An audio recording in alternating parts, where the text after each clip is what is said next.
بيقول لك في شاب شاف بنت، البنت دي من عيله غلبانه، بس ربنا سبحانه وتعالى ما انعم عليها بجمال.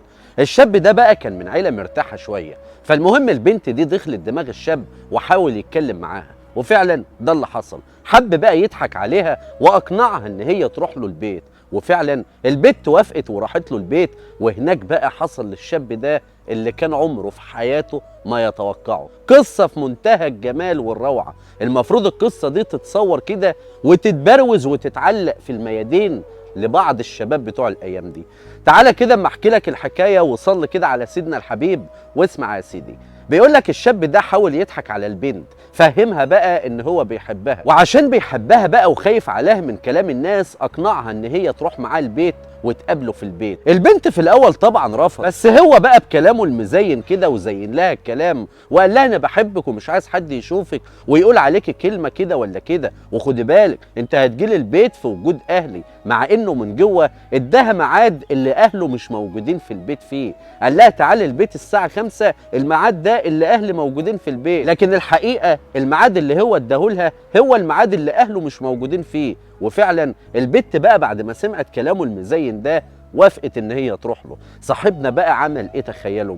رفع التليفون واتصل باصحابه وقال لهم انا بدعوكم عندي النهارده في البيت في سهره النهارده. وفعلا اصحابه راحوا قعدوا في البيت مستنيين البنت لحد ما تروح، وهو قاعد معاهم بقى كده التليفون بيرن. مين بقى اللي بترن؟ ام الشاب ده. هو ما ردش عليها. المهم قعدت ترن تاني وتالت ورابع، ولما خلاص بقى عايز يرد واتضايق من كتر الرن رد على امه، عشان امه تقول له انت فين؟ ابوك تعب مني فجاه وخدته وديته المستشفى ودلوقتي هيعملوا له عمليه. الشاب بقى لما سمع كده من امه وبص لاصحابه كده وقال لهم انا لازم امشي حالا، البيت عندكم اهوت، واما البنت تيجي عيشوا حياتكم معاها. وركب عربيته وطلع جري على المستشفى عشان يطمن على ابوه. وهنا بقى اول ما وصل المستشفى امه بتقول له اختك فين؟ قال لها اختي؟ انا ما اعرفش اختي فين. قالت له ازاي؟ انا بعت اختك البيت عشان تقول لك لما انت ما كنتش بترد على التليفون، عشان صاحبنا يبص كده ويروح في دنيا تانية. ما فاقش لنفسه لو هو راكب عربيته ورجع على البيت جري مسرع جدا عشان اول ما يخش البيت يلاقي اخته مرميه على الارض. واصحابه عاشوا حياتهم زي ما هو قال لهم بالظبط، عاشوا حياتهم معاها زي ما هو بيقول لهم.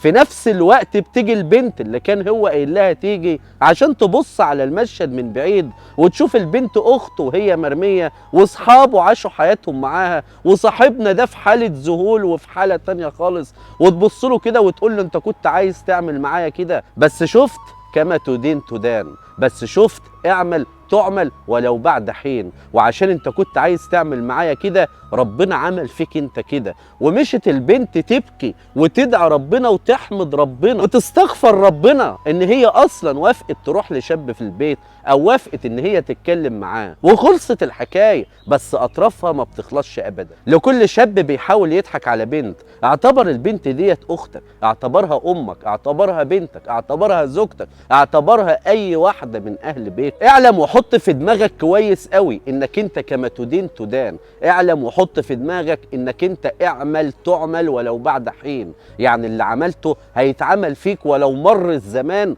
ومر بيك الزمان. حط مخافة ربنا كده بين عينك. ولكل بنت ما تحاوليش تتكلمي مع شاب بره وجود امك وابوك، يعني لما يكون خطيبك او جوزك لو هو بيحبك بجد زي ما هو بيقول مش هيكلمك بره باب البيت، هيجي وهيتقدم لك ويخطبك عشان يتكلم معاك. واديكوا شفتوا النهايه وشفتوا نهايه القصه. فيا ريت لو القصه ديت عجبتك ووصلت معايا للحظه دي اعمل للقصه دي شير ولايك، خليها تنتشر، خلي الشباب ياخدوها عظه وعبره في حياتهم. واشوفك في قصه جديده.